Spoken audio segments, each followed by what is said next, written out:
Pessoal, eu sou o professor Alexandre Siqueira e hoje nós vamos discutir uma polêmica que aconteceu com o youtuber Felipe Neto.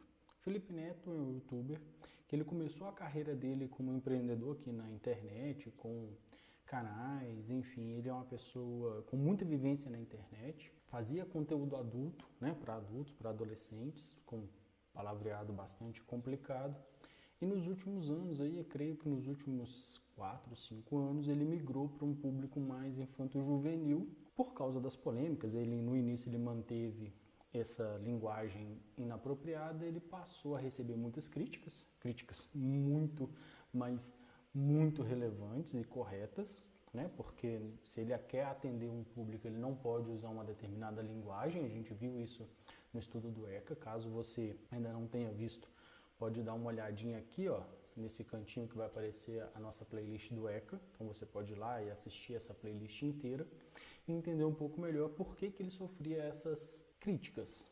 Ele percebeu que precisava mudar, mudou o conteúdo, mudou a linguagem, tentou fazer ali, inclusive, uma classificação.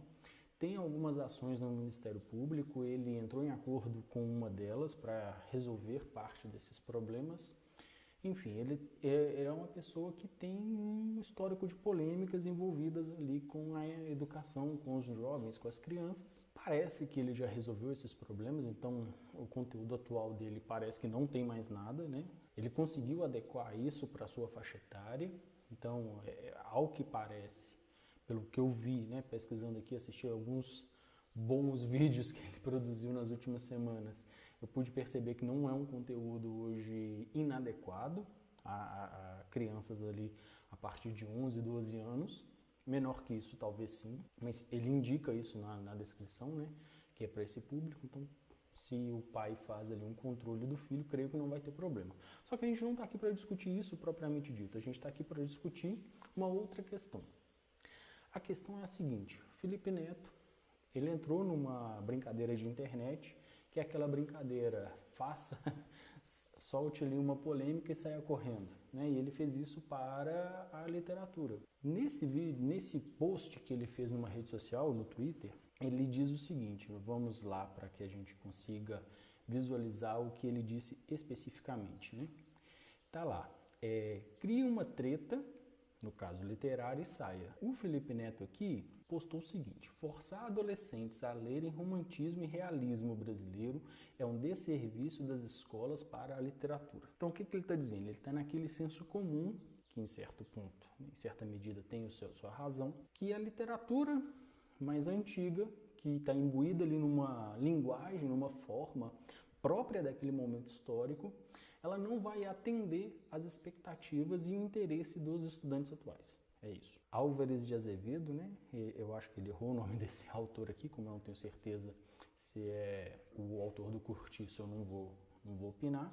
Machado de Assis, não só para adolescentes. Forçar isso gera jovens que acham literatura um saco, Aí esse saco aqui é uma figura de linguagem para dizer chata, ruim, impopular, nojenta, enfim, que não dá prazer você ler obrigado.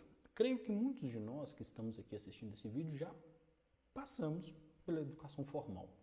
E em certo momento, com certeza, você foi obrigado a ler algum livro, entrar na universidade, para fazer uma prova, por causa da sua escola. E o Felipe Neto, ele desconhece algo, e a gente vai chegar nesse ponto, ele desconhece algo que é a teoria imbuída na literatura e também no currículo. Ele se esquece que o aluno ele precisa ter algumas habilidades e competências.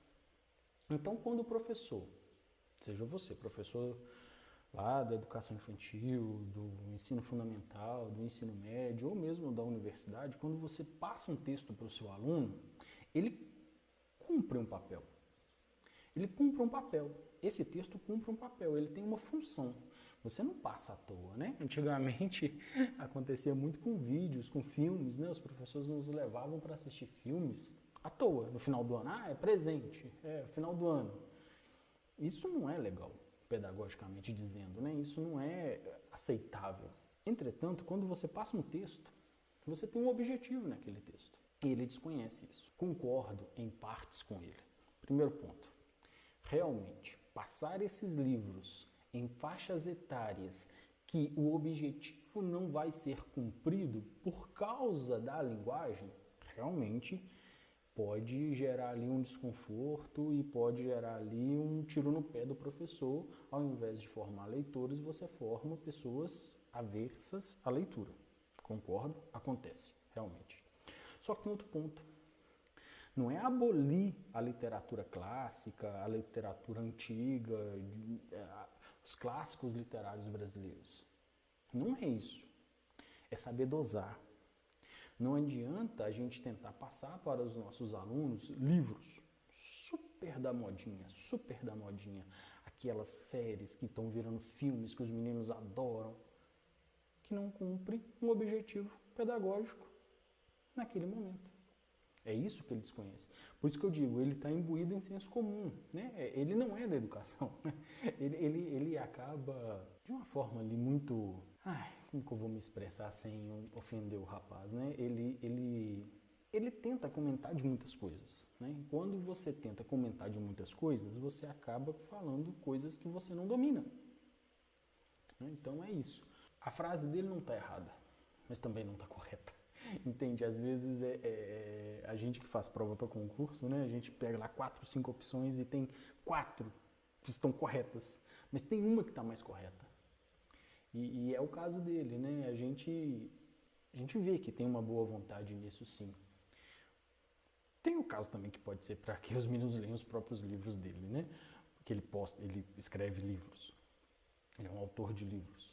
Mas tem o interesse pedagógico, tem o contexto, tem o currículo, tem os objetivos que os alunos precisam cumprir, tem tudo aquilo que a gente precisa formar e às vezes é necessário. Eu não vou passar para o menino ler o Cortiço no 6º ano, né? Não é uma temática adequada a eles. É como se eu passasse um vídeo do Felipe Neto no início da carreira dele para um menino de 12 anos, de 11 anos, né? Aquele tanto de palavrão, não sei, é legal. Da mesma forma que passar um livro que tem uma linguagem atual pode não ser o favorável para um aluno do ensino médio, que provavelmente já se formou, né, para aquele momento. 2 pontos para a gente finalizar esse vídeo. Primeira coisa, nem sempre ler vai resolver a vida do aluno. Então, não adianta ele ler uma leitura ruim, se ele já está formado como leitor. Porque a gente se esquece que nós temos várias realidades brasileiras da educação. Se eu tenho um aluno, por exemplo, de uma escola particular, de um bom centro federal, de uma escola militar, de uma boa escola pública municipal, que ele passou por todos os momentos educativos e adquiriu todas as habilidades e competências para aquele ano, e ele conseguiu chegar lá no ensino médio, no 2º ano, com todas as habilidades e competências dos anos anteriores. Adianta passar uma turminha da Mônica para ele? É lógico, a gente passa tirinhas, a gente interpreta, não é isso. Né? Passar ali um livro, o Almanacão, para ele ler.